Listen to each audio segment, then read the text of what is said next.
Upon finishing this video, you should have a very good understanding of the following questions. Read through them quietly to yourself. As you are taking notes, make sure to pause this video in order to answer these questions. Before you take any trade, you should have an idea of why you're taking this trade. You should know very well why you're actually entering this trade. I don't know, this might date, this video, but I'm going to go ahead and mention it. There's a show that's popular right now, especially in the US, called Shark Tank. All right. The Shark Tank, for those of you who have not seen it, is a show with a bunch of investors called sharks. These are some major investors. They got lots of money. They're billionaires and, super duper millionaires. They got a lot of money. They want to invest their money.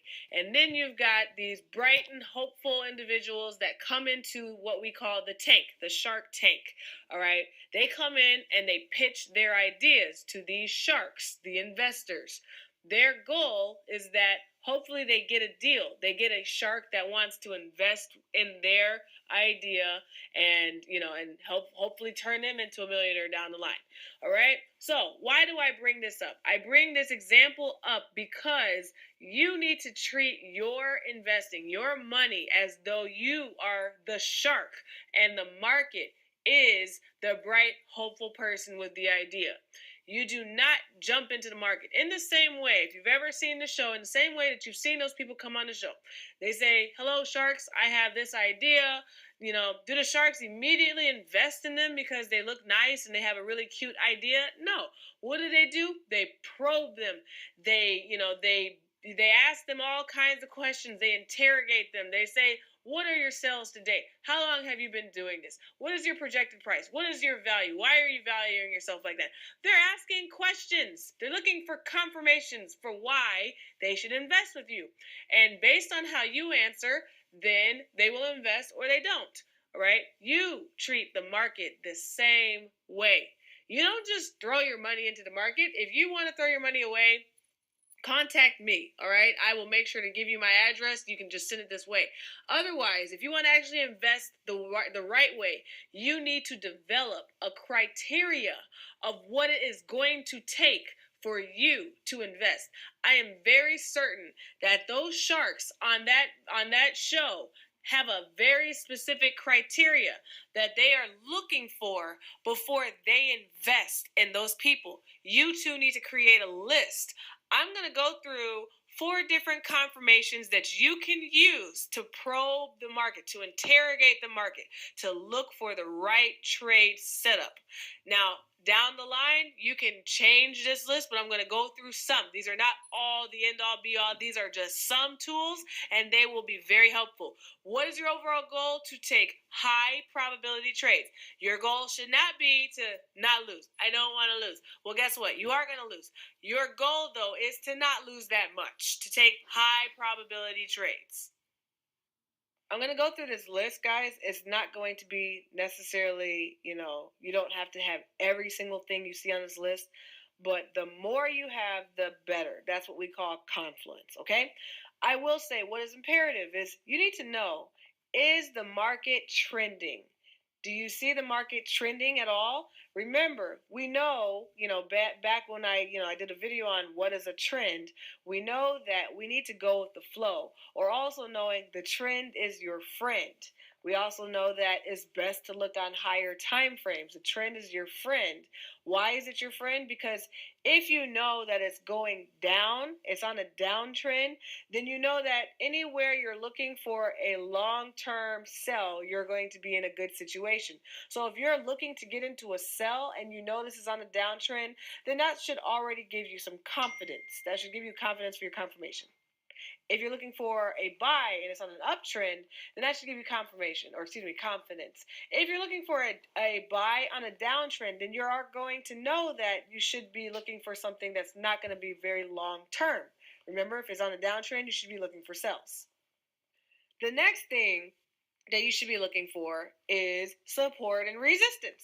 You absolutely, after finding out that, okay, this is trending or the market is it's moving, then you should be looking for your support and resistance. Again, You don't have to trade a trending market. If you really like to trade ranging, go for it. But you definitely want to look for support and resistance. This is an absolute must have.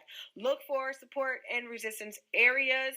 Find those, mark them up on your chart. If you don't remember how to do that, go back and check out the video that talks about support and resistance, or visit me on Forex 101.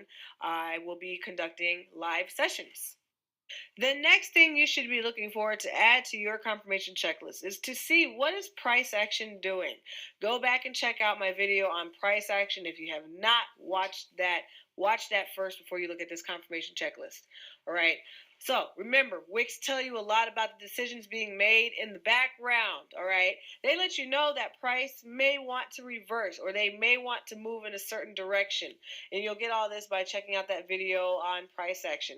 All right. When you see, here's the thing that makes the confirmation sweet. When you see this stuff happening all together, they're more powerful together.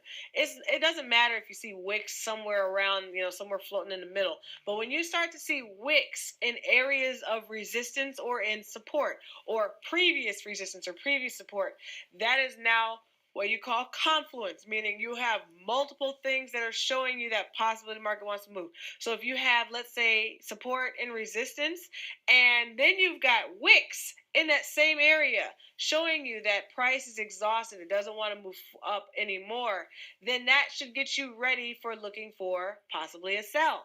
Okay, hopefully that's making some sense to you. Remember, you want to look for wicks in major reversal areas because they are a sign that price wants to go a different direction.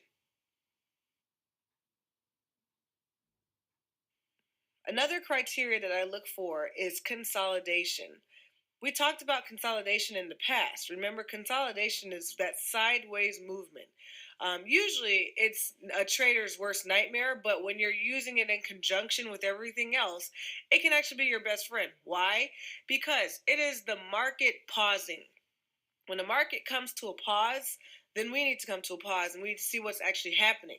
When you see the market, moving in a direction with a lot of momentum, but then it stops and it starts to pause, that's actually a good sign, because that could be an indicator that the market either wants to turn around, or maybe it wants to go up higher, or depending on which direction, lower.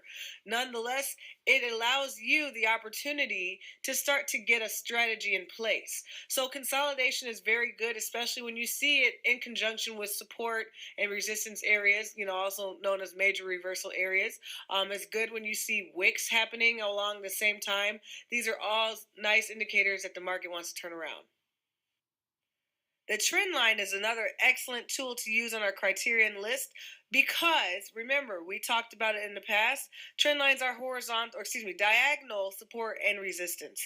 So in the same way that we see and we use support and resistance, trend lines also give us some good information about what the market wants to do. We want to see the market respecting the trend line. And in the event that it is not respecting the trend line, that tells us something. We want to get into position for if then. Here's another one, pretty much a no-brainer. You want to look for signs that the market wants to go in the direction you think. If you see that, okay, price is at support and resistance, hey, there's been wicks in the past, but currently there's a nice fat candle that's showing no wicks at all, which really means that it's showing that price probably wants to continue in the direction that it's going, which is not the direction that I want it to go. That's not a time to get in. But if you see that, okay, price is going in this direction and it looks like it's struggling, like the candles are getting smaller, the wicks are getting longer, there's consolidation happening, and I see that price is starting to fall just like I want it to. Okay, there you go. No brainer. You want to get in when the market looks like it's doing what you want to do. It doesn't have to be that complicated, guys.